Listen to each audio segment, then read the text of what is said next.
Hi, my name is Simon. In this tutorial I will go over how we calibrate in the particle tracking of orientation and velocity program. You can in principle use any calibration method, but this is the one that comes with the program that I'll be showing now.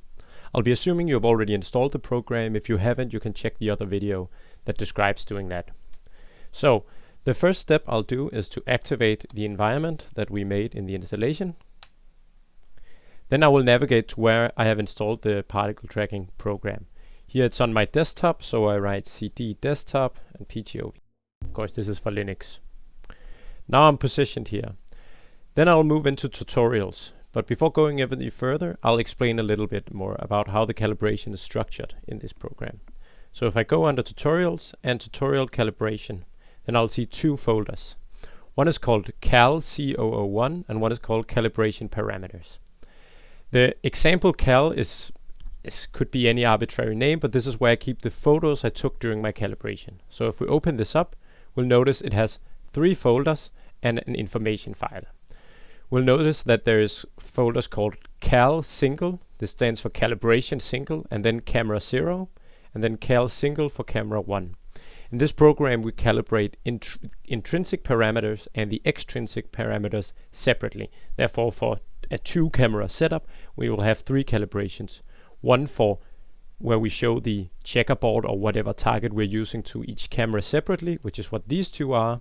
And then one where we calibrate the stereo parameters, that's the rotation and translation between the 2 cameras. In these we call cal both, and then cam 00 and 01. Of course, if we had more cameras, this would just increase. If I, for example, open this cam 0, we'll see that there are 20 images in this calibration. And if we open it up, we'll see that it contains images of a checkerboard in front of the image, in front of the camera. Similarly, if I go under cam 0200, the calibration with both camera 0 and camera 1, we will notice here, if I extend this, that camera 0 has some images, and then has 20 images, and then camera 1 has images. And note that this image 0 and image 0 lines up. The rest of the name doesn't matter as long as this is called cam 0 and then some number here, and these of course need to be synchronized in this case. So in effect we have 2 folders, one for each camera and one where they're combined. The final file is this calibration information, so I'll just open this up real quick. It basically describes for the intrinsic calibration and the extrinsic calibration, what did we do. So in this case we use a chessboard for both. The grid spacing is 5 millimeters for the checkerboard used here, and here we specify the number of rows and number of columns. This is of corners on the checkerboard or where they intersect. So since we have 2 single calibrations, then it's this one, and then together it's this. So insert whatever numbers you have here. If I have more cameras, then I just add them here, and if I have a different pattern, we do whatever this should be. So we save this and we close it. So this file has already been set up for us. The next thing we'll talk about is this calibration parameters. Now this is what the code itself actually reads. If we open this up, we'll notice that it's empty, and we'll think, okay, well, what should be in here? So to show that, I'll show you how to take this calibration images and convert that to a calibration. So first, I'm under the PTOV library in this terminal right here, and I'll go under helper, because I consider this a helper function. So now we're in here. Here we'll see that there are a bunch of functions. The important now is calibrate cameras using target images. So now I will write Python and then calibrate images, so run this file, and this I will specify 2 things. First, the path to where this is saved. Now it's important it's saved in this structure.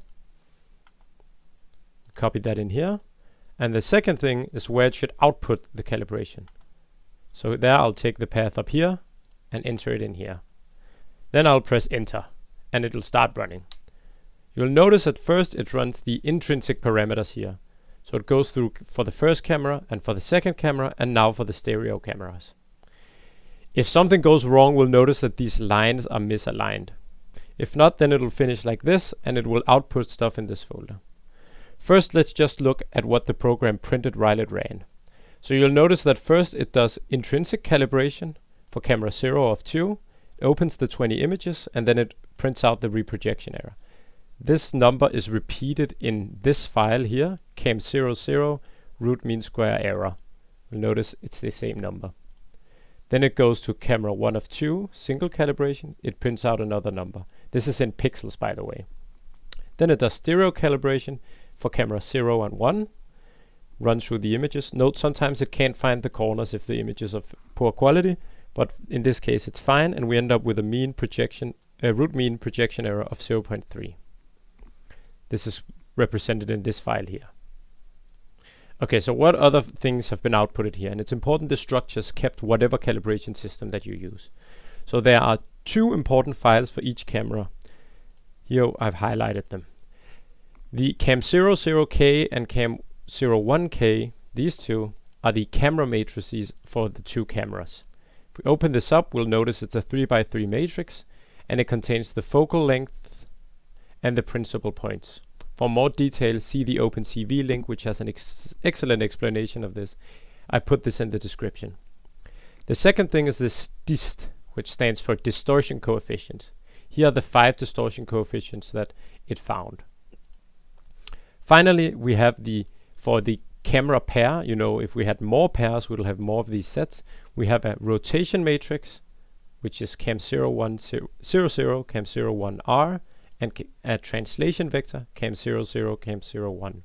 So if we open the translation vector, we'll notice this is the translation vector that between camera 1 and camera 0 in camera 1's coordinate system. So we'll notice here that it's pretty much perpendicular across, or close to it. If we open the R, the rotation matrix, we'll notice that this is pretty much a matrix that has 0, 0, -1, 0, 1, 0, and 1, 0, 0. This corresponds to 2 cameras at a 90-degree angle, or close to it. Finally is the essential and fundamental matrix I put out here. These are useful for PTV, but for more details, look in the OpenCV description. That's not something we, of course, invented. We're just using the OpenCV library. So now we've shown how we can calibrate. So in effect, take the images from before and create a calibration file here that is now ready for use with our program. If you have any questions, please let me know in the email that is below. Thank you.